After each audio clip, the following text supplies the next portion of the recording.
तुम्हाला जर वांग आवडत नसेल ना, तर असा एकदा वांग्याचा ठेचा करून बघा. वांग न आवडणारे सुद्धा हा वांग्याचा ठेचा अगदी आवडीने खातील. तर हा वांग्याचा ठेचा बनवण्यासाठी इथे मी तवा गरम करत ठेवलाय. त्यानंतर यावर एक पळी तेल घालूया. तेल गरम झालं की यावर 1 चमचाभर जिरं घालूया. जिरं छान तडतडलं. त्यानंतर यामध्ये सोलून घेतलेल्या 4 ते 5 लसणाच्या पाकळ्या घालूयात. सोबत 2 हिरव्या मिरच्या घालूया. अर्धा वाटी शेंगदाणे घालूयात. आता तेलावर हे साहित्य आपण व्यवस्थित परतून घेऊयात. 2 मिनिटभर हे साहित्य परतून घेतलं. त्यानंतर इथे मी 2 वांगी अशी 4 भागामध्ये चिरून घेतली आहेत. वांग्याचे काटे काढून घेतले व त्याचं देठ चिरून घेतलं. वांग्याच्या फोडी पाण्यामध्ये ठेवल्या होत्या कारण त्या काळ्या पडू नयेत म्हणून. तर आता आपण हे वांग असं तेलावर घालूयात. तेलामध्ये वांग व्यवस्थित परतून घेऊयात. त्यानंतर यावर झाकण ठेवूयात व वाफेवर हे वांग थोडंसं आपण शिजवून घेणार आहोत. वांग छान मऊ होईपर्यंत आपण शिजवून घेऊयात. तर हे वांग आपल्याला मध्यम आचेवर वाफवून घ्यायचं आहे. तर 2 ते 3 मिनिटानंतर झाकण उघडूयात.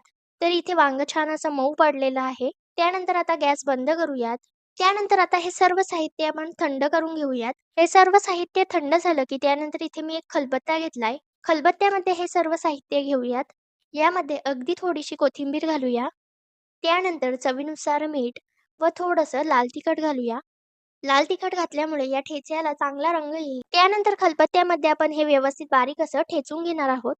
तुम्ही हे मिक्सरला सुद्धा करू शकता, परंतु आपण हा वांग्याचा ठेचा बनवतोय त्यामुळे तुम्ही असं ठेचूनच घ्या. मिक्सरला हे खूप बारीक होतं. तर इथे मी हे वांग व्यवस्थित ठेचून घेतलंय.